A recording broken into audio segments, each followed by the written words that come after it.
Hello book sniffers, we're back for our second vlog post of the year. It's now March and it's a special day because it's World Book Day. Embarrassingly, Tor and I have realised that we haven't dressed up, which is terrible, although we look quite similar. Maybe I've dressed up as Tor Freeman. Maybe, and I am Stephen Lenton, possibly. Slightly offensive, sorry. We're Harry Potter, we should have just drawn scars on our faces. We're very busy, that's the only reason why we haven't dressed up. We're sort of deadlining and doing all other things today, so. Tor has come all the way. Tor Freeman is here with me today. Hello! I've come all the way from the other side of the studio. Yeah, because if you didn't know, me and Tor share a studio with some other illustrators, animators, fashion designers, directors, all sorts of people. We're very lucky, aren't we? It's a great studio. Like it's a super studio. Yeah, it's my fifth and it's my favourite so far. Oh, it's my fifth studio. She got kicked out of all the other ones. I know, that makes me sound very flighty, actually, yeah. We haven't talked about books yet. Let's talk about books. Now, you are a well-known author and illustrator. That's right, yes. And you also illustrate other people's books. That's right, yes. What have you been working on recently?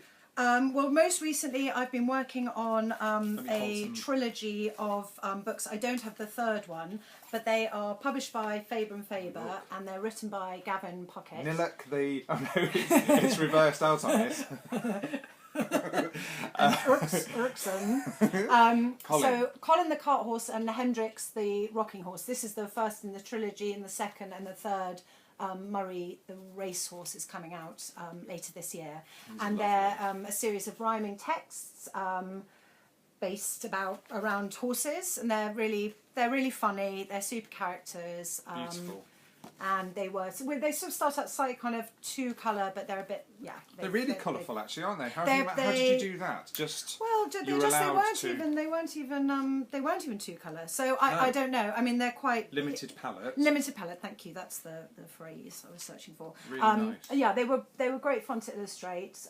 Quite heavily illustrated. So what's your process with this? Everyone always wants to know the illustrator's process. How do you start? So I start. Well, actually, with books like this, it's brilliant. My experience has been that the publisher tends to block out where they want the illustrations to go and pretty much tell you the content that they're interested the illustrations cover. So that's great. So that sort of takes away quite a lot of the research work, not that I don't enjoy research. And then I do pencil sketches, and then I scan those in and use those as guides in Photoshop to colour from there. How long did you have to do that? Because I know fiction can be quite... It's quite a quick turnaround. Quite short. I can't actually remember, to be honest, but maybe a month rough. Okay. So are all of these books out now? They all pre-published? These guys are. These two are. The third one, I'm sorry, I can't quite remember, but it's a bit late. Okay. And I'll be in Edinburgh this summer with Gavin at the doing festival. a workshop. Yeah, which is really exciting because I've never been asked before. And I hope that we're there at the same time. I hope so Edinburgh too. Festival is brilliant. It's my favourite. Shh, it's my favourite. And what about picture books? So picture books, I've been working on a book by Michelle Robinson being published by Anderson Press. And I think we're not gonna hold it up, No. but I'm going to put over this a bit of chat.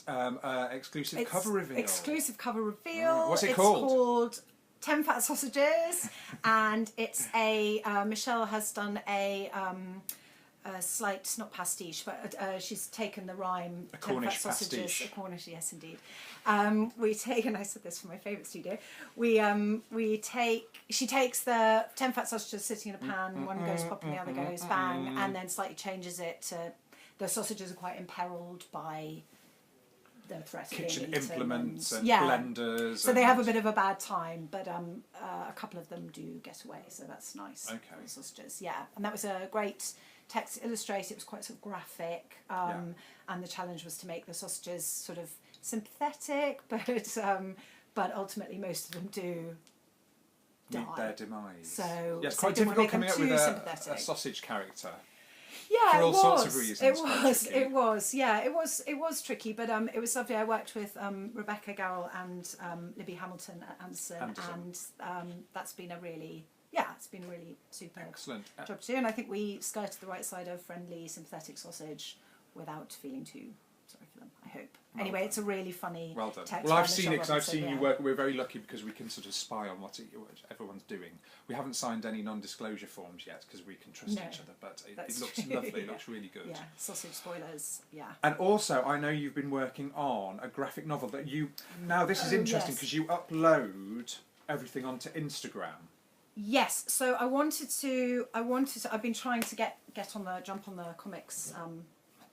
Into the comics. Australian comics into the sort industry. of comics world, because I really I love this way of telling a story. I love the stuff that's been published in the Phoenix. I love some of the webcomics, specifically sort of a lot of the American stuff I really like. Well, all over. And so I wanted to do my own, and it seemed like a webcomic would be the best way to go. But I think it's hard. There's so much traffic on the web now. It's quite hard to get yours noticed amongst so tell us about Oddly then. So this who are the main so the main characters are Jesse and Sid, and they are police officers who are policing the town of Oddly, and it's in the vein of kind of Twin Peaks and Erie, Indiana, towns where sort of strange things happen, just as stranger things happen. Indeed.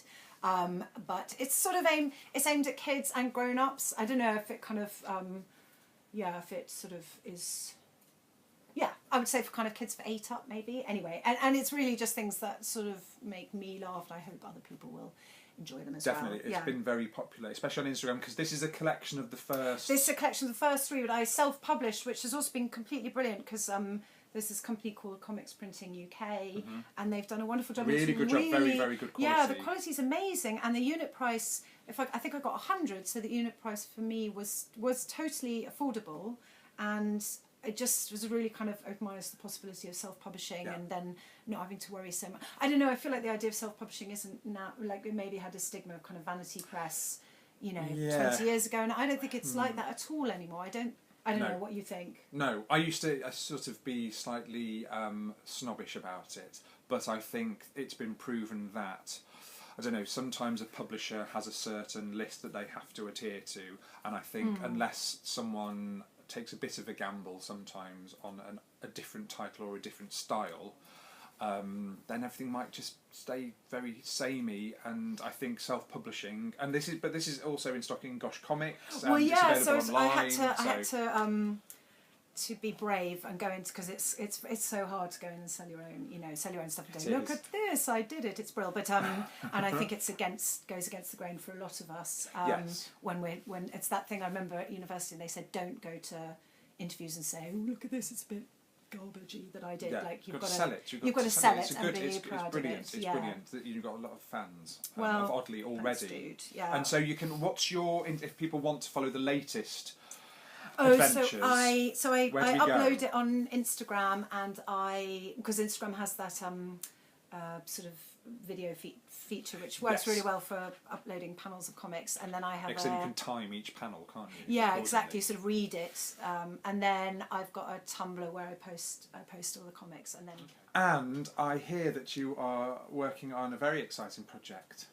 Kenneth Graham project. It has been a really exciting project. So I was contacted last year by Clementine at Alma Books to do a cover and 12 chapter headings for Wind in the Willows, which was obviously very dreamy project to work on. And amazing. Yeah, I absolutely loved it, and I gave me an excuse to reread the book, and once I got over Toad and his behaviour, I really loved it, and it was a privilege to be able to sort of do my own take and follow in some fairly. Did you find that tricky, designing something that has been designed so many times before? Yeah, I did. I felt really concerned, and then it just seemed the best way, because I was thinking, I should do a realistic rat, and then obviously that they wouldn't have asked me if they wanted a remotely realistic rat or a toad. So then I just did it like I would normally do it, and that was very comfortable, and I loved it, and I'm happy with the results, and that is out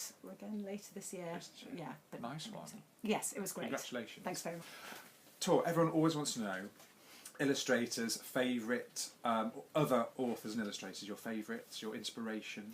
Tell us a bit about yours. I guess I was crazy about, and still am, about Maurice Sendak when I was young, but I would say my sort of all-time favourite author and illustrator is William Steig, and he just for the stories and the illustrations. I mean, the illustrations are they've always really influenced me. This is from The Amazing Bone, and oh, Steve. What? I didn't do anything. No, that's brilliant. It's a good name. Sausages, bones. And this is Solomon the Rusty. Now, my favourite is Sylvester and the Magic Pebble, which is just incredibly touching. His work was he did a lot of cartoons for the New Yorker as well. His work was very much, it wasn't sort of issue-led, it was very much just stories for the sake of just telling a story and sort of no other reason. A brilliant story. Sort of contemporary, anyone contemporary, I love Piers. Piers Morgan. No. I love the work of Kitty Crowther. I love... there are a lot of Americans doing things at the moment I really love. Gillian Tamaki in America does a lot of sort of comic work that I really enjoyed. Okay. John Classen, I think, is super.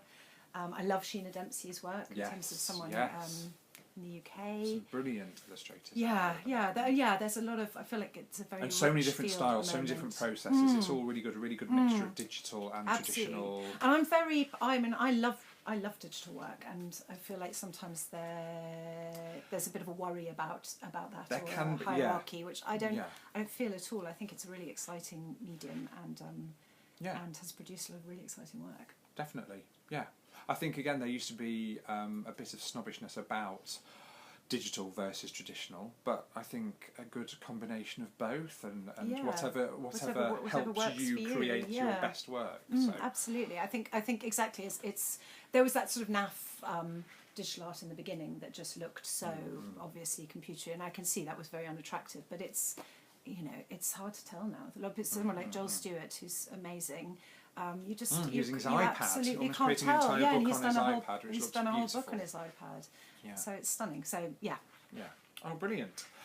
So we need to look out for 10 fat sausages. So look out for 10 fat sausages coming your way. And also Murray the Racehorse will be out this year as well. And I'm really excited about all those books, and brilliant. Well done, I'm looking Tor. forward to Excellent. So look out for Tor, all her social media platforms. Yes. Give her a search. I tweet about the Archers a lot. I once got my tweet on the Archers blog, so that was... So did I, but I just don't talk about it. So yes, follow us and the Archers on all social media channels. Thanks so much for letting me come across the other side of the room, Tor. Thanks, it's been my total pleasure. Thank you, it's been an honour.